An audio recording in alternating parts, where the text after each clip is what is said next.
이 시대 최후의 지성이라 불리는 한국 최고령 철학자 김형석 교수님은 104세가 된 올해도 왕성히 활동하시는 분입니다. 그리고 그분은 또한 독실한 크리스천이 되시지요. 그는 이제 100년의 인생을 돌아보면서 자신이 남기고 싶은 5가지 인생 조언을 이제 또 구독자들에게 또 국민들에게 남기고 있는데, 그 중에 첫 번째 조언을 좀 말씀드리면서 오늘 설교를 시작할까 합니다. 자, 그분의 첫 번째 조언입니다. 인생 조언입니다. 늙는다는 건 성장이 끝났다는 것이다. 성장하는 동안에는 늙지 않는다는 것을 늘 유념해야겠습니다. 다시 들어보세요. 늙는다는 건 성장이 끝났다는 것이다. 성장하는 동안에는 늙지 않는다는 것을 늘 유념해야겠습니다. 김영석 교수님은 약 6년 전에 2019년도로 기억이 나는데요, 우리 교회에 오셔서 강연을 하신 적이 있습니다. 참 많은 분들이 그때 그분의 그 말씀을 듣고 간증을 듣고 큰 은혜를 받았는데요, 그때 그분이 이런 말씀을 하시더라고요. 그때는 이제 99세였죠. 만으로 자신의 인생을 돌아보니까 자신에게 제일 좋고 제일 행복했던 나이는 60세에서 75세였다. 60에서 75세였다라고 말씀을 하시더라고요. 그러면서 우리들에게도 성장하는 동안은 늙지 않는다는 것을 강조해 주셨습니다. 여러분은 어떠하십니까? 계속 성장하려고 하고 계십니까? 지성적으로, 정서적으로, 정신적으로 성장을 도모하며 사십니까? 그리고 더 나아가 영적으로 성장하는 것을 사모하며 사십니까? 저는 오늘 설교의 제목을 이렇게 잡아봤습니다. 성장을 멈추지 마십시오. 성장을 멈추지 마십시오. 특별히 오늘 말씀을 통해 우리의 영적 성장을 멈추지 말자고 오늘 제가 이 설교를 통해 말씀을 드리고 싶습니다. 제가 강단에서 잘 인용하는 구절이 하나 있는데요, 에베소서 4장 14절 말씀입니다. 같이 우리 읽어보겠습니다. 우리가 다 하나님의 아들을 믿는 것과 아는 일에 하나가 되어 온전한 사람을 이루어 그리스도의 장성한 분량이 충만한 데까지 이르리니. 네, 여기 말씀을 보세요. 우리가 다. 그러니까 우리가 막 예수를 믿게 되었든지 아니면 일평생 70년, 80년 일평생 예수를 믿고 신앙생활을 했든지 우리가 다, 모든 주의 백성들이 하나님의 아들을 믿는 것과 아는 일에 하나가 되어 온전한 사람을 이루라. 자, 이게 하나님이 우리를 향해 갖고 계신 뜻이라는 겁니다. 우리가 주 안에서 온전히 되기를 원하신다라는 것이에요. 근데 주 안에서 온전하게 되는 것이 무엇인가? 여기 이렇게 말씀하시고 있습니다. 그리스도의 장성한 분량이 충만한 데까지 이르라. 그리스도의 장성한 분량이 충만한 데까지 이르라. 네.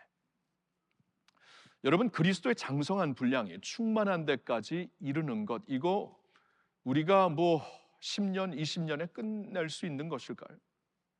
그리스도의 장성한 분량이 충만한 데까지 이르는 일 말입니다. 일평생 해야 되겠죠.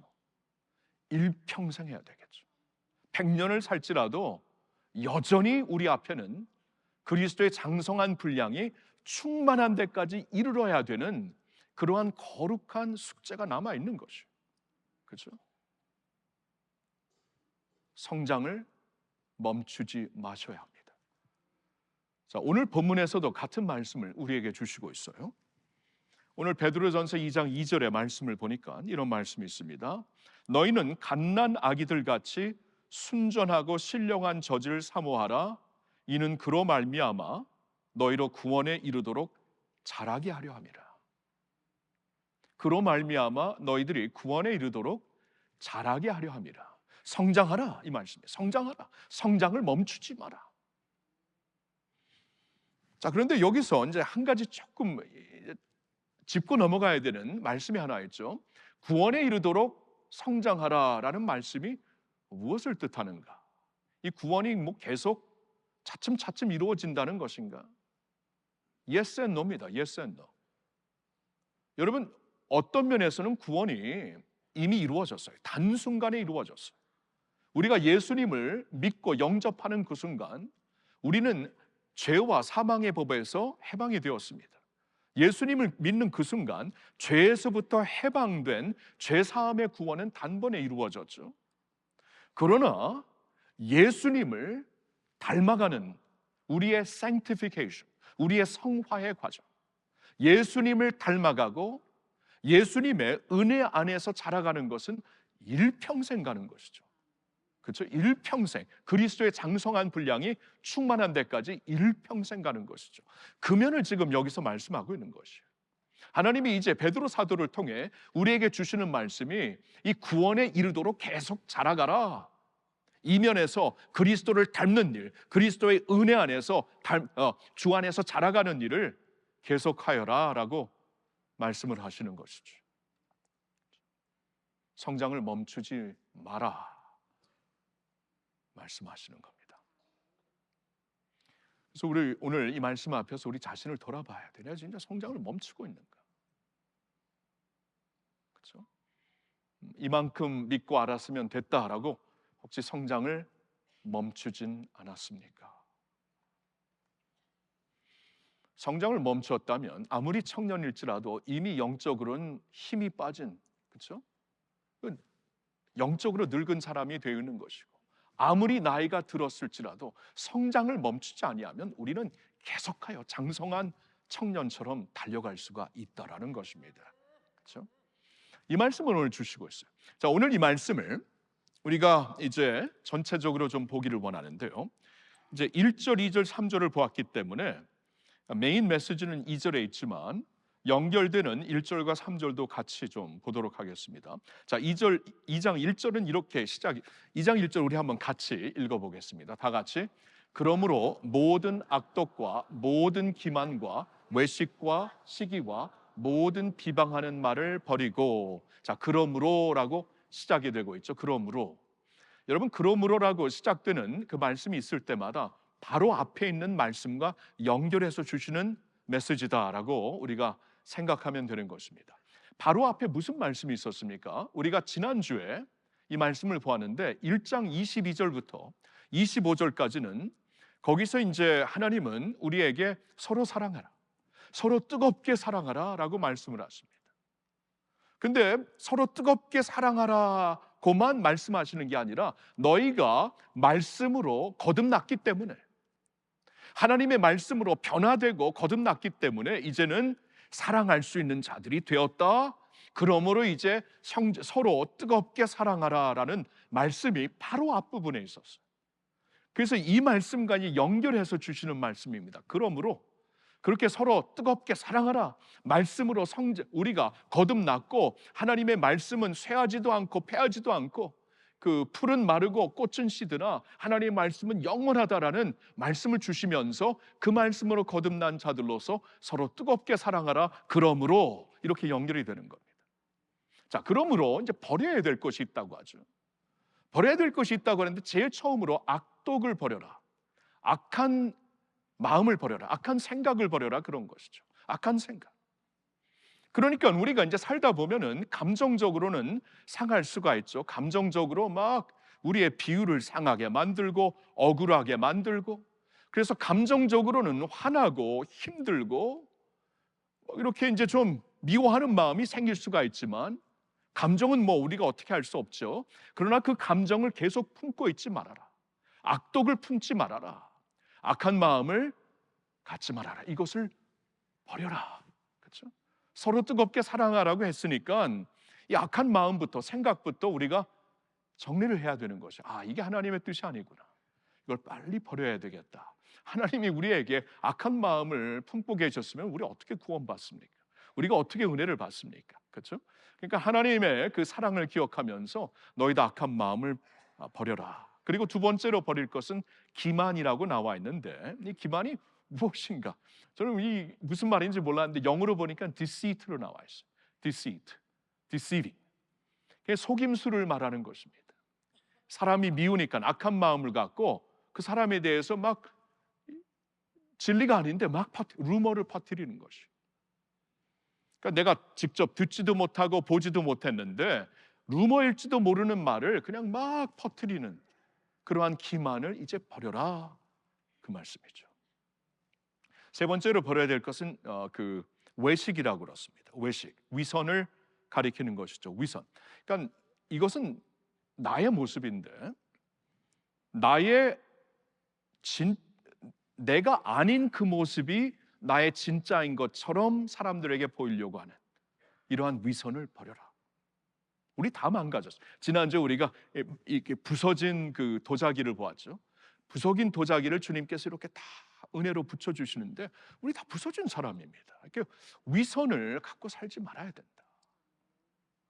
특별히 이제 체면 문화에 살고 있는 동양 문화권에 속해 있는 우리들에게는 굉장히 좀 우리가 삼가야 할 말씀이 되는 것이죠. 그리고 시기를 버려라. 시기는 남이 잘 되는 것을 이렇게 배합하는 것이죠. 그렇죠. 뭐 친척이 땅을 사면 배 아프다, 그런 속담이 있죠. 내가 땅 사면 괜찮은데 가까운 사람이 땅을 사니까 너무 배가 아픈 거예요. 그렇죠. 이중 표준이죠. 모순이죠. 그러한 시기를 이제 버려라. 그리고 모든 비방을 버려라. 온갖 비방을 버려라. 시기에서 비롯되는 것이 비방이죠. 막 남에 대해 막 부정적인 말을 하고 모든 비방을 버려라. 그렇죠? 심판하시는 분은 결국 하나님이 되신다. 너희는 비방을 버려라. 그렇게 말씀을 하십니다. 자, 이렇게 버릴 것이 있어요. 이제 연결돼서 주시는 말씀이 버릴 것이 있고 그 후에는 채울 것이 있는데 그 채울 것이 무엇인가? 이게 이제 오늘 우리가 좀 주목하고 싶은 말씀이 됩니다. 2장 2절의 말씀 우리 한 목소리로 같이 읽겠습니다. 갓난 아기들 같이 순전하고 신령한 젖을 사모하라. 이는 그로 말미암아 너희로 구원에 이르도록 자라게 하려 함이라. 그렇죠? 버릴 것이 1절에 있으면 이제 무엇으로 체험을 받아야 되는가? 이거 분명히 말씀하십니다. 순종하고 신령한 젖을 사모하라. 그것으로 체험을 받아라. 그럼 여기서 순전하고 신령한 젖이 도대체 뭡니까? 말씀입니다. 문맥에서 항상 하나님의 말씀을 해석해야 되는데 문맥에서 이것은 하나님의 말씀인 것이 명확해요. 왜냐하면 지금 그러므로 앞에 있는 말씀과 연결되는 오늘의 말씀이 아닙니까? 앞에 있는 말씀에서 서로 사랑하라, 뜨겁게 사랑하라. 근데 서로 뜨겁게 사랑하라 라고만 말씀하시지 않고 하나님의 말씀으로 거듭났기 때문에, 말씀으로 변화받았기 때문에 서로 뜨겁게 사랑하라. 말씀과 사랑을 같이 주시는 문맥에서 연결되는 말씀이기 때문에 여기서 하나님이 말씀하시는 순전하고 신령한 젖은 곧 하나님의 말씀을 말하는 것이구나. 금방 우리가 문맥을 통해서 볼 수가 있는 것입니다. 자, 그러면 왜 하나님은 그냥 하나님의 말씀을 사모하라 그러지? 성경을 사모하라 그러지? 순전하고 신령한 젖을 사모하라라고 말씀을 하시는 것일까요?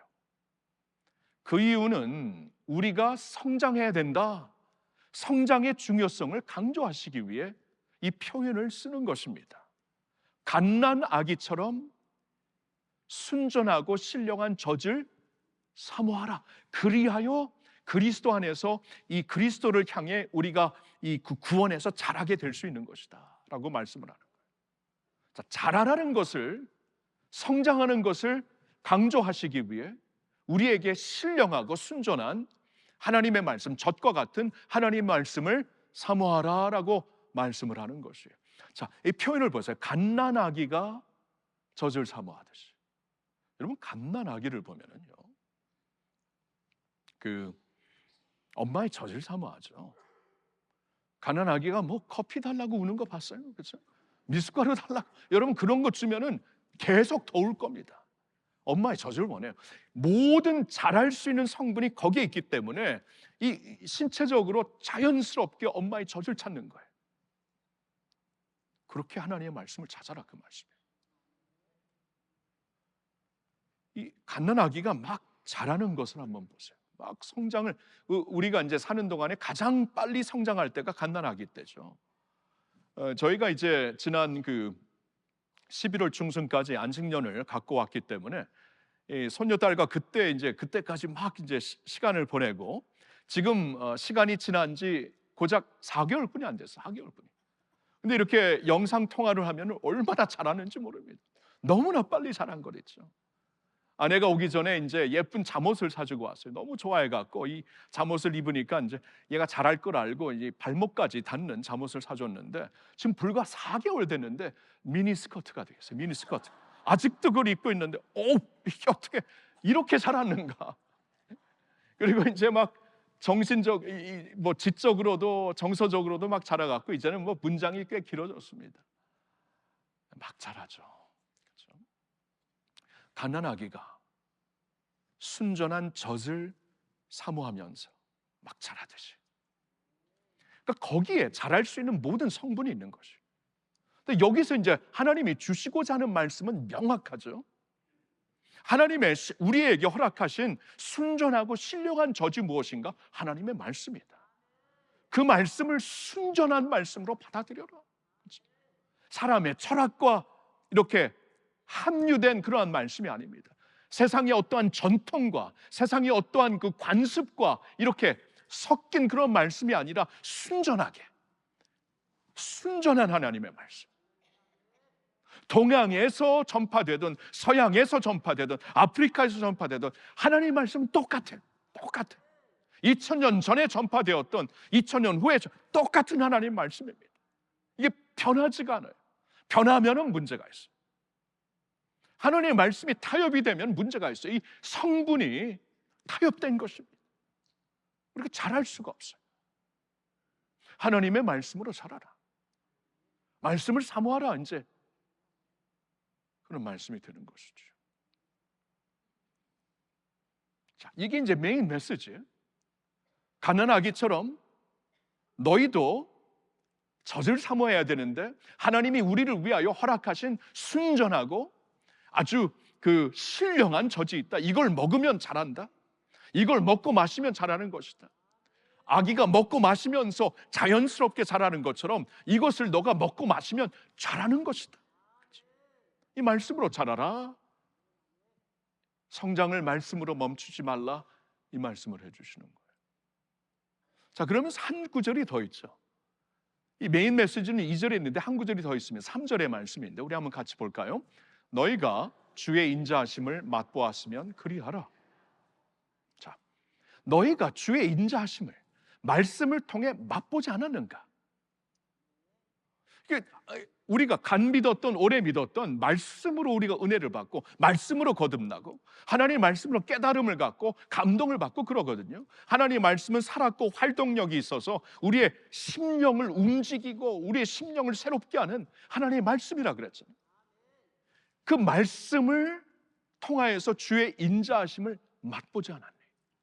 여러분, 세상에서 하나님의 인자하심, 주의 인자하심이 생명보다 귀하다라고 시편 기자가 시편 63편에 고백을 하고 있는데, 생명보다 귀한 주님의 인자하심을 어디서 맛보았습니까? 말씀에서 맛보았지. 말씀에서 맛보았 것을 알게, 그 맛이 있기 때문에.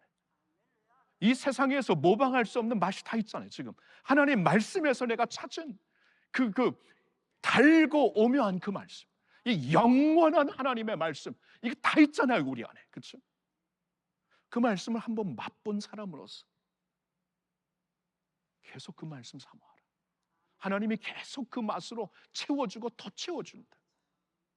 우리가 집밥을 잊지 못하고 어머니의 그 음식을 잊지 못하는 것은 이 맛을 보았기 때문에, 맛을 보고 자랐기 때문에, 한번 맛보았기 때문에 우리가 잊지 않고 계속 돌아가면서 사모하잖아요. 하나님의 말씀이 그런 것이다. 그 말씀이. 여러분, 요사이 하나님의 말씀을 어떻게 맛보고 있습니까? 주의 인자하심을 어떻게 맛보고 있습니까? 저의 경우에는 지금 이렇게 여러분들과 함께 성경 통독을 쭉 하고 있는데 2월 27일 신명기 30장을 읽으면서 이 가슴이 울리는, 주의 인자하심을 맛보는 그러한 일이 있었어요. 제가 한번 읽어볼게요. 내 하나님 여호와께서 내 마음과 내 자손의 마음에 할례를 베푸사 너로 마음을 다하여 뜻을 다하여 내 하나님 여호와를 사랑하게 하사 너로 생명을 얻게 하실 것이며. 이 말씀이 가슴에 울림이 되더라고요. 내 하나님 여호와께서 너의 마음과 너의 자손의 마음에 할례를 베푸실 것이다. 여러분, 할례가, 이 마음의 할례가 무엇이죠? 마음의 할례라는 것은 이 마음을 찢어 주시어서 하나님 앞에 회개를 하고 돌아서게 하는 하나님의 은혜를 가리키는 것이에요. 마음을 할례를 하실 것이다. 너와 너의 자손들이, 그래서 너와 너의 자손들이 하나님을 온 마음을 다해 사랑하며 따르게 될 것이고 하나님의 생명을 누리게 될 것이다. 이게 얼마나 큰 소망으로 와닿았는지.